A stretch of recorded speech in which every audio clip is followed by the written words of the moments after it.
Hello and welcome to the Called and Capable podcast, conversations with leaders living their calling. I'm your host, Sarah Sillers, and this is where purpose fuels leadership. We'll dig into questions like what's my calling and how do I lead through it with guests who have been there. Let's step into their stories together and find clarity and strength. Hey there, Sarah here. Welcome to the Called and Capable podcast. Thank you so much for joining us with us today. We're very happy that you're here. Before we get started, let's go ahead and dive in real quick to what God says about our calling. In Ephesians 4, Paul says, "As a prisoner for the Lord, then, I urge you to live a life worthy of the calling you have received. Be completely humble and gentle. Be patient, bearing with one another in love. Make every effort to keep the unity of the Spirit through the bond of peace." And I am so excited to introduce our guest today. It's our first guest of the show, which is even more special. She's actually family, but let me go ahead and tell you a little bit about her before I introduce her. Our guest is a person who is grounded with her writing and biblical truth. She loves to encourage young minds through her youth fiction, and she loves to see the world through an inspired perspective and share that with her writers. She teaches knitting and budgeting to homeschool students and their moms. She uses unique passions to provide support and peace of mind to homeschool families. And she's passionate about writing God's stories of hope and redemption in her books. Please welcome Stacia Lowe. Yay! Hello. Thank you Thank- so much for having me, Sarah. This is really fun. Absolutely. I'm so glad you're here. And it's quite an amazing thing to share this with you, you being our first guest on the show. Oh my Yeah. goodness. Just hearing, the short episodes before this, it's such a good mission you have here. Oh, thank Helping you so leaders. much. I appreciate that. Well, let's dig in, and that way our listeners will get a chance to get to know you a little bit better, kind of hear your story.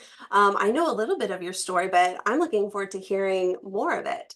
So if you'd like to go ahead and start with how you became an author, what God put on your heart, all of that good stuff. So let's just dive on in. Absolutely. So just a little bit of background on me. I went to school for business administration with an emphasis in accounting. So when, and I've always been like a grammar nerd through school, early on, I had to learn when to not be the grammar police, like zip it. But I've always loved writing and I have such a, vivid imagination. And so honestly, writing caught me by surprise. And it was so I always had this idea when Adam and I first started dating. He went to school for literature and writing and even grad school education in that towards that degree. So when we started dating, we knew that we wanted to write a book that pointed people to the Lord and God's faithfulness through hard struggles in life, because we've both had our fair share. Yeah.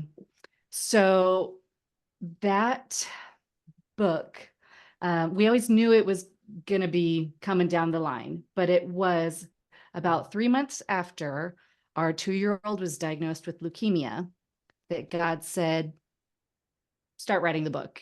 And I went, oh my goodness, I've got a lot on my plate. Are you sure now is when you want me to write a book? Like I'm a little overwhelmed with life, and he just kind of gave me the peace of my heart that I don't have to write the entire book right now. I'm giving you a paragraph, write it down. I have a chapter, go to this chapter, ask Adam for this part, of this chapter. And so I just started piecing it together, out of obedience, because I knew that if God's putting it on my heart to do this, there's a reason for it. So even though, I didn't know what was to come of it, I just started putting this book together. Mm-hmm. And then it actually, the first edition of that book was released in November of 2018 for Zeke's end of chemo party. Wow. So that was really special. It was, it's kind of our testimony Yeah. about, struggles in our life, including childhood cancer, my single parenting after, you know, that when my oldest son was about 7 months old, Okay. my husband said, I want a different life. And so then I became a single mom and had 5 years of that before I married Adam. But so we both have had a lot of hard stuff, but we've seen God's faithfulness through each of the seasons. And we want to share that to just kind of deposit hope into a life that feels hopeless so much of the time. Yeah. So it was putting that book together, and we self-published, and that whole process was so enjoyable for me. Really? Okay. Yes, because I've got that very detail-oriented, tedious train of thought as an accountant. That's Yeah. what, works for the that aspect of my job. And so doing that part of the book publishing was so enjoyable. And then before I know it, I'm holding the book in my hand going, oh, wait, Lord, you're asking me to let people read what I wrote. That's scary. That is It's very so scary, scary. especially, um, that it's just personal and from the heart. And Yeah. this is what we lived. Um, but when we started sharing that story with others, we got feedback, and so many, I can't tell you how many, friends and strangers that I've met over the years saying, oh, thank you so much for writing that. It's like someone heard me, and I wasn't alone, and you knew, it's like you were reading my thoughts, which just blew my mind away.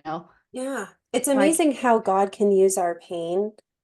And we just have to absolutely. be brave enough to share those intimate moments sometimes. And it takes a lot of courage and it's a big step in faith. So I gotta Absolutely. hats off to you all for Oh, doing that because thank I you. can't imagine.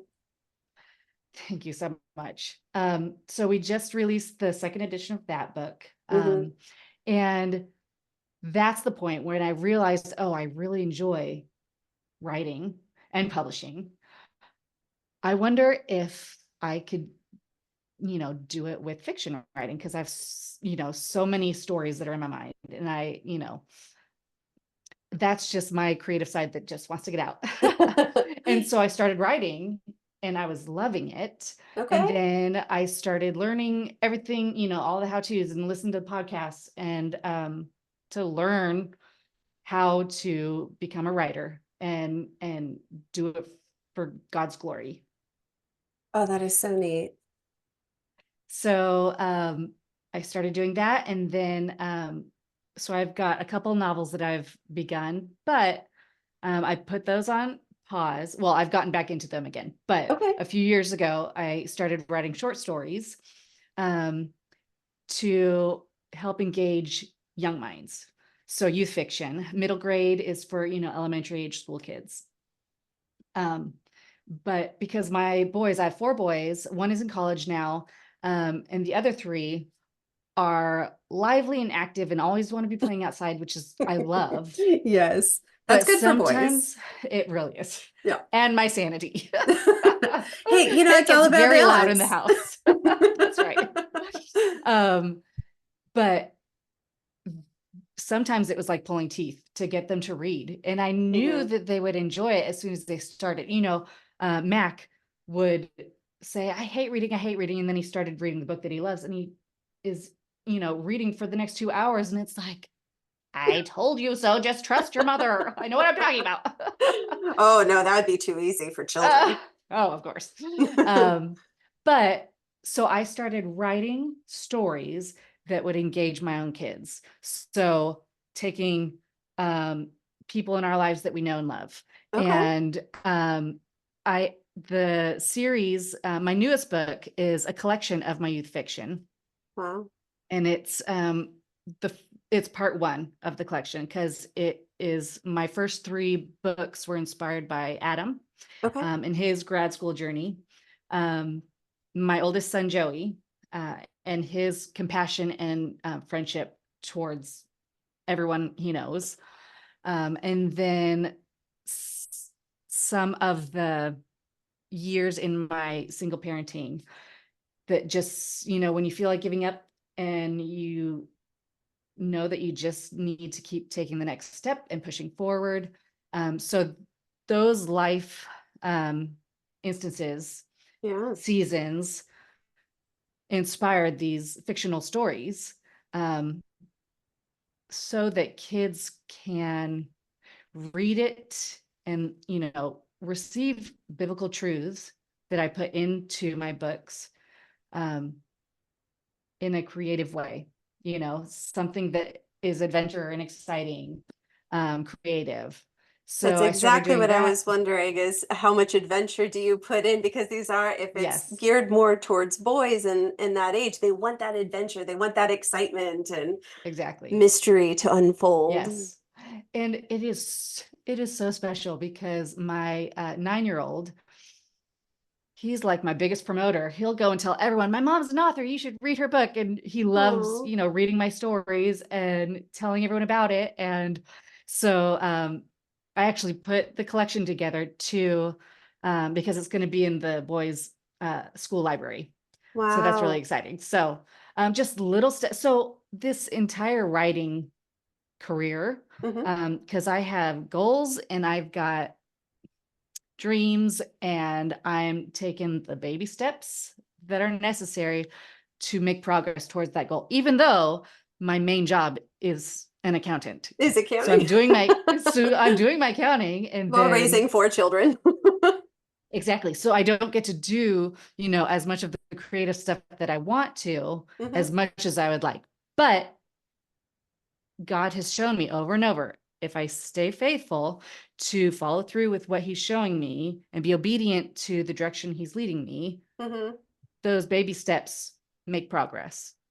Wow, that is really neat. And then you said you published or self-published, which is a very big deal. Self-published your first book at the end of Zeke's after his chemo. What was the time period from then until now? So how long have you been, I guess, writing? How Yeah, many have you been able to produce? It being kind of, right. I don't want to call it a side hustle, but it's definitely a side passion project. Absolutely. So I started, Hidden Hope was started in 2015. Okay. Zeke was going through chemo treatment for 3.5 years. So November of 2018 is when our first book together was published. Now, Adam wrote a book before that, which is called Ezekiel's Path, which was kind of the behind the scenes look at what it's like for having a child with cancer and Okay. what that does to the family. And so what started off for him as his journaling in the hospital stays, you know, overnight when he couldn't sleep, that Hmm. journaling turned into a book. And it got delivered to the house and he handed it to me. And I'm going, your name is on this book. That is our baby. Oh my. Wait, you wrote a book? When did you write a book? Oh, You that know, and it was a brat. surprise. You get it. And for the audience who's listening in right now and doesn't exactly understand how Stacia and I are related, Adam's my cousin, so I can call him a brat. Yes, exactly. He's a great guy. But He's a great my guy. favorite part of that book is all the pictures in the back. And you know, he showed that to me. It was so special. So Oh, that was 2016 is when that book was published. Now, okay. since then, so I started writing my novels in 2017. Okay. And let's see, 2021 was my first fiction story that was published. And that Okay. was as a gift for when Adam graduated with his master's, Oh, wow. because that was a goal. And that was a whole big detour, you know, that he had to take when roadblocks were thrown in the way and life happened and, you know, cancer, and we had to put a pause on everything. Of course. Your family But went through a eventually he was lot. able, yeah, we have definitely gone through a lot, but like Overcome. I've, yes, like I've talked about, it's so evident how God is faithful, you know, and, Absolutely. it's just really my desire to share that hope with people who are feeling hopeless, you know. And that's really incredible that you're able to take a story that was a lot of pain and growth that your family had to endure, but it sounds like you really leaned on God and you're able Mm, to get through those tough times, not just leaning on Him, but also together. And then absolutely. you're able to take that beautiful story and share it with others that gave other people hope, Yes. that kind of gave them a guideline of, oh, this is how you can trust God in the midst Hmm. of what you're going through. And it could be Absolutely. exceedingly difficult. So Oh, that's absolutely. amazing how God used you and Adam for that. It's just And beautiful. thank you. It's, 10 years later, and we're still having people come up to us saying, "Thank you so much for writing that." Like, I feel Oh, seen. And I'm going, it almost feels like ancient history, but it's still so relevant. And God is using, and it's so validating how God uses our pain to help others, And I actually wrote about it on my blog, Surprised by Peace, which is my blog writings feed into my fiction as well. okay. And so at the back of those books, you can read that article, blog post that, the themes and stuff feed into my books. That makes But sense. that one was right after my first husband left. I'm at a New Year's Eve party at my best friend's house across the street. So from my parents' house, my son, who was 7 months old, was asleep at grandma and grandpa's house across the street. Um, and I had never felt so depressed than I felt in that moment because of everything that just collapsed on top of me. And all around me was life and love and happiness and joy flourishing, and I'm Yeah. just sitting at the dining table going, oh, I've never felt so heavy. And out of nowhere, I could feel this peace, like from my toes to the top of my head, just like flood my being. And I, I couldn't not smile. It was just so unexpected. Out of nowhere, I felt so much joy and peace. And I thought, oh my goodness, Lord, that is you. I know that's you. It couldn't be anything other than your Holy Spirit in me. Yeah. So if you can make me feel this way, despite this depression, when I'm in this hardest season, like, I know that you have so much that you can do in healing, that you can do for everyone. Please, I like give you my story. I give you my pain. Have your way with this mess that is in my life. And, Yeah. and, he really has done that. And it's been, Wow. it feeds my soul. Not only does the writing, you know, Yeah, feed it's my soul, but therapeutic and yes, all of that. yeah. Exactly.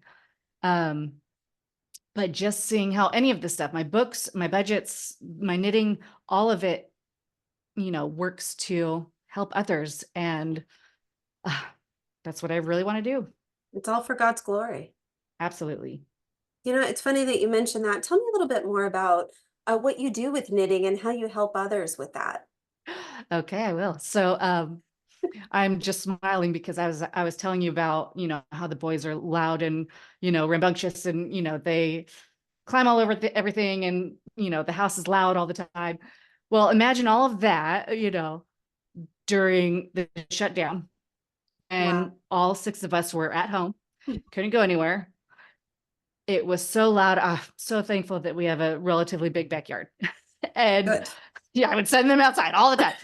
But I found that I was doing so much more knitting to just kind of bring my peace back, Hmm. calm my, anxious, energy.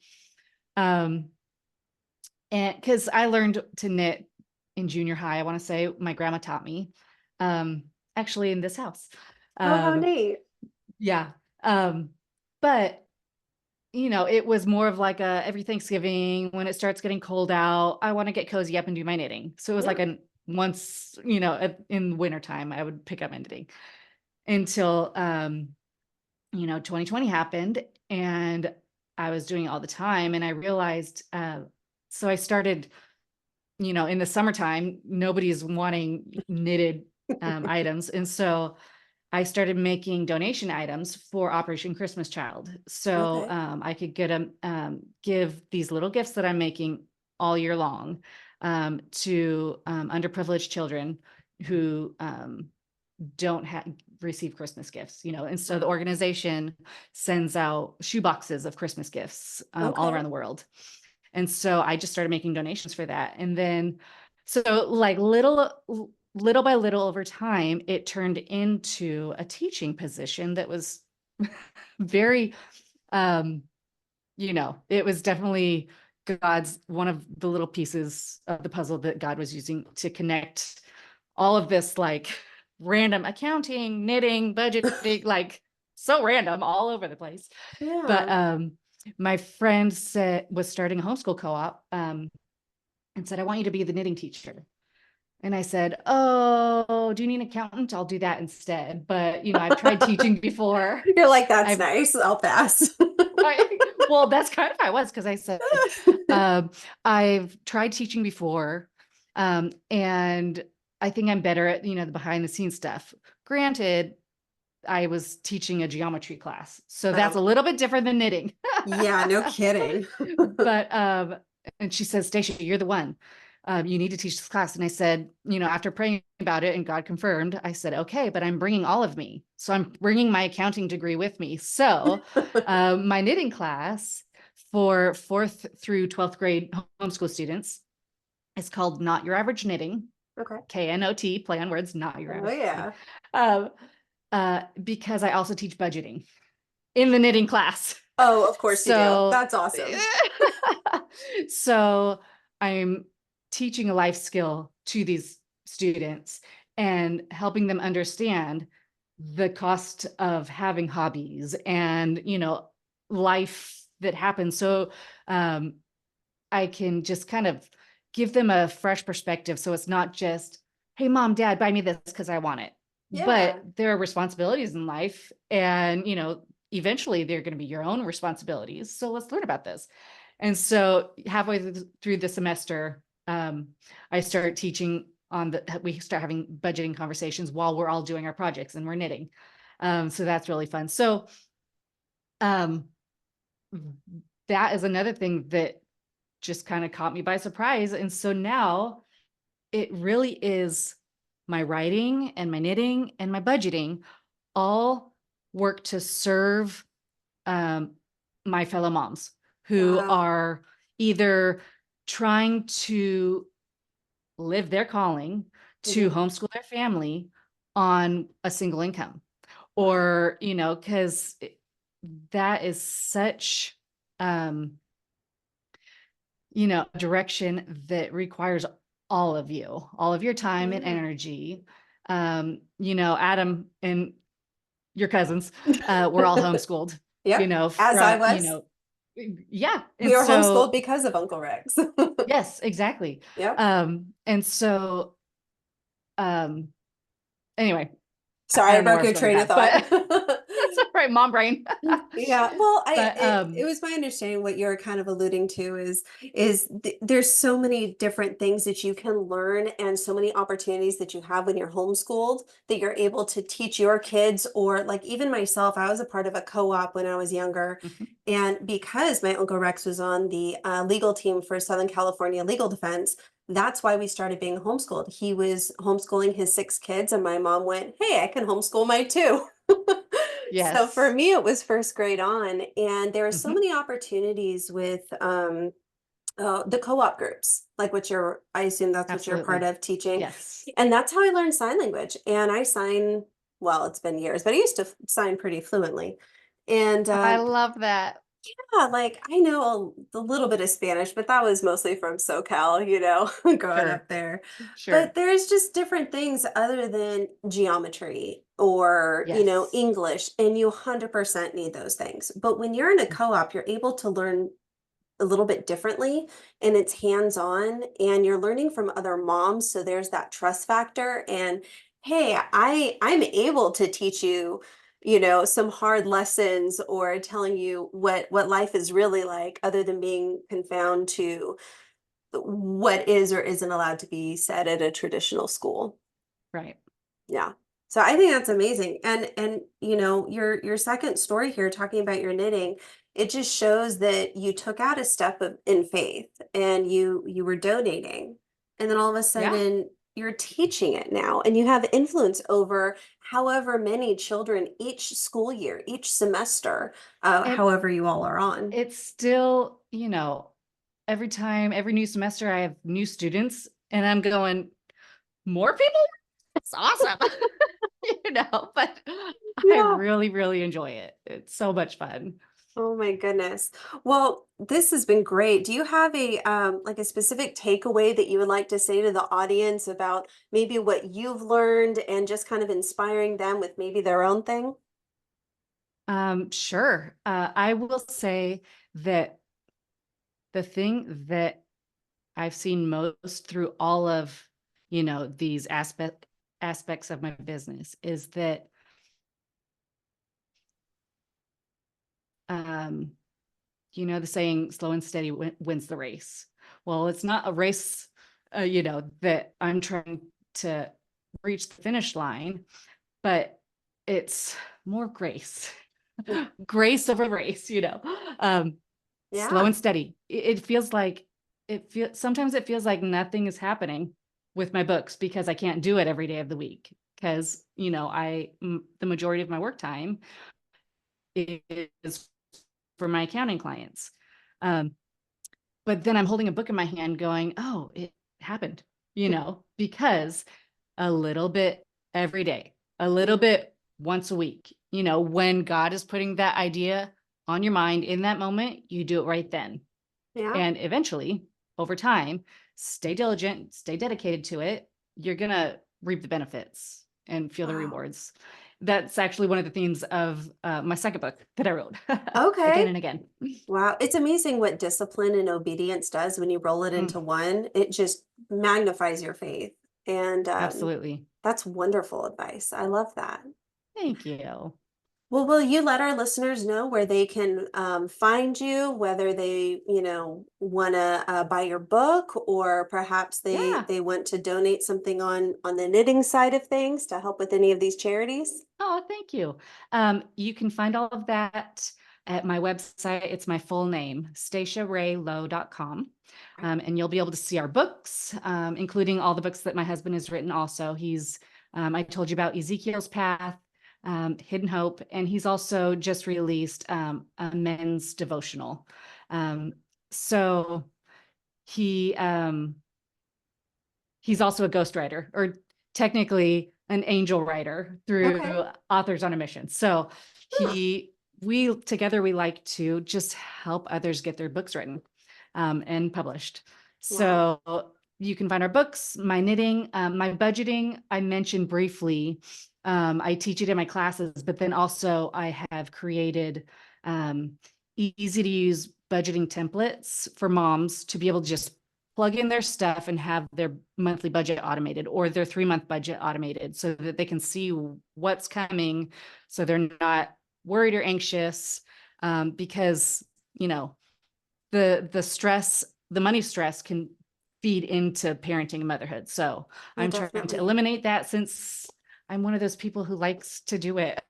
Yeah. Well, it's amazing how God put that on your heart, and these are one of your talents and your strengths that you're able to develop. And you are living your calling with that, and I think it's Mm, incredible. I'll thank take you. those links and I'll make sure and put them in the description below. So if you listeners Perfect. are interested in purchasing a book or using this budget tool, those links will be there. And then I'll also link your social media so they can follow you and hear more Perfect. tips and hear what new Yes. books you're doing, because that is super great. Thank you. So my small business is knits and novels. So Okay. hobbies from the heart with purpose, Aw. because God uses all of our loves and joys for, can be used for good. He really Mm. does. And he's using all of your talents, not just some of them. He's using all of them. I'm just trying to be obedient. That's all. Oh, that's wonderful. Well, Stacia, thank you so much for coming on today. I really Oh, appreciate you sharing your story. I know that I'm sure parts of that can be a little painful, and so thank you so mhm, much for diving into that and also showing us the upside of being disciplined and diligent mm, and coming through the other side and what God can do with mhm, something really hurtful and to really help others and give them hope. mm. Yes. Thank you so much for having me, Sarah. This has Absolutely. been a pleasure. Thank you so much. And if you all enjoyed listening to us today, go ahead and hit that like or subscribe button. You don't want to miss an episode.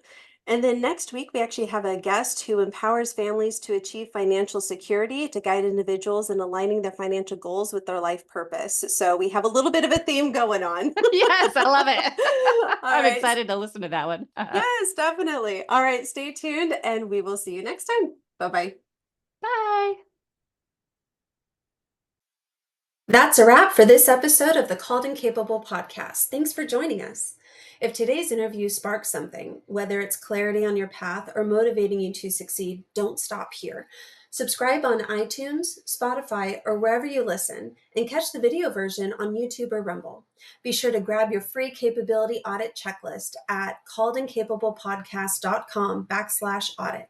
Until next time, keep chasing what you're called to do because you are capable. See you soon.